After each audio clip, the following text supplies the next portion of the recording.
The phone slipped from her trembling fingers and landed softly on the thin mattress beside her. For a moment, the world felt completely silent, too silent. Then her heart began to pound so loudly she was sure the neighbors could hear it. She stared at the screen, her breath caught somewhere between panic and disbelief. She had sent the message. Not to the help center. Not to the emergency number she had saved weeks ago but never used. She had sent it to a complete stranger. And not just any stranger.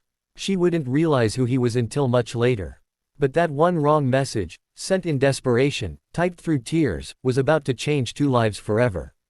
Her name was Ayla. Ayla had learned early in life how fragile everything was. At 28, she carried the weight of years that had been unkind to her. She lived in a small, dim apartment at the edge of the city, where the walls were thin and hope felt thinner. Every morning, she woke before sunrise, not because she wanted to, but because worry never let her sleep long. Bills stacked on the corner table like silent accusations. The fridge was often empty except for water and yesterday's bread. Once, Ayla had dreams, simple ones. A stable job, a warm home, a life where she didn't have to calculate every breath she took. But dreams don't always survive reality. Her husband had died 3 years earlier in a factory accident that made the news for exactly one day. After that, the world moved on.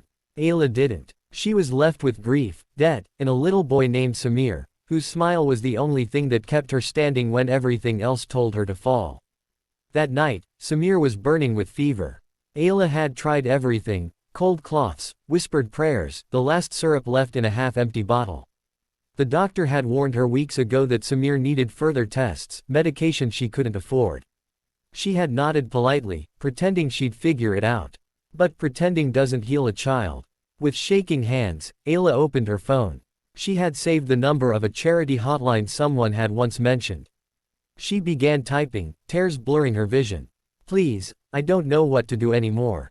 My son is sick. I have no money. I just need help. I'm scared. Her finger hovered over the send button. She whispered, God, please. And pressed send. She didn't notice that the contact name was wrong. Miles away, in a high-rise apartment overlooking the city lights, Ethan Rowe was staring at his own phone, bored in a way only extreme comfort can create.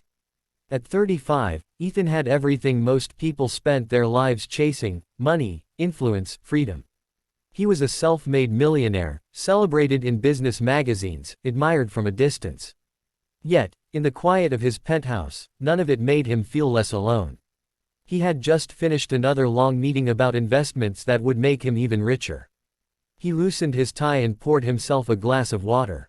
His phone buzzed. He glanced at it absent-mindedly, expecting another business update. Instead, he read the message. At first, he thought it was a mistake. Or a scam. People tried those every day. But something about the words stopped him.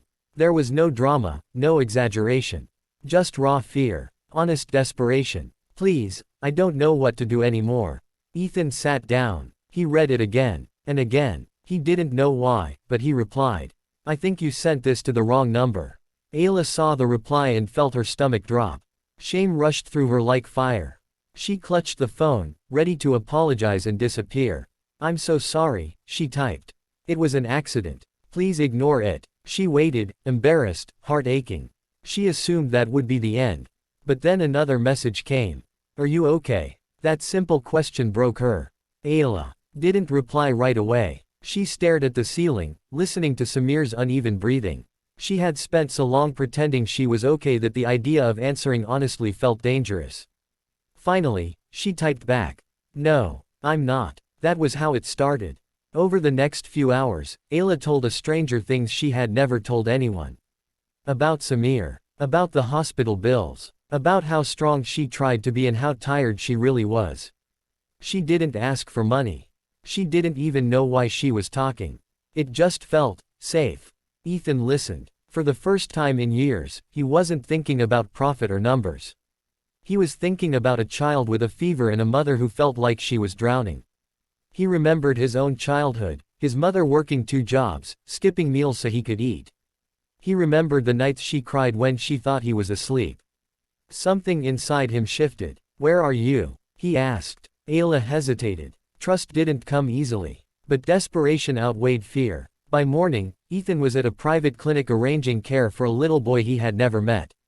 When Ayla received the message telling her to bring Samir in immediately, she thought it was a cruel joke. But she went, because hope, even fragile hope, is powerful. The doctors acted quickly. Tests were done. Treatment began. Samir's fever finally broke. Ayla cried in the hospital hallway, her knees giving out as relief washed over her. She didn't know how to thank the man who had answered her wrong message. When Ethan finally met Ayla and Samir, he wasn't prepared for how real they felt. This wasn't charity on paper. This was life. This was pain and resilience standing right in front of him. "I don't want your pity," Ayla said quietly. "I just want a chance." Ethan nodded. That's all anyone ever wants. But what shocked Ayla wasn't the medical help. It was what came next. Ethan didn't disappear after the crisis passed. He helped Ayla find stable work. He funded her training. He made sure Samir had access to education and healthcare, not as a favor, but as an investment in a future. And slowly, Ayla rebuilt her life. Months passed. Then years. Ayla became strong in ways she never imagined. Samir grew into a bright, laughing boy who dreamed of becoming a doctor, to help kids like me. Ethan, too, changed. His life gained meaning beyond wealth. He learned that impact mattered more than income. They didn't become a fairy tale overnight. There were struggles, pride, misunderstandings, boundaries that had to be respected. But they became something real, something human. One evening, years later, Ayla looked at her phone and smiled softly. "One wrong message," she said, "saved my son." Ethan shook his head. "No," he replied. "It saved me too. Because sometimes, life doesn't change from careful plans or perfect timing. Sometimes, it changes from a mistake. From a message sent to the wrong number. From a stranger who chose to care. And from the courage to answer when someone says, 'I'm not okay.'"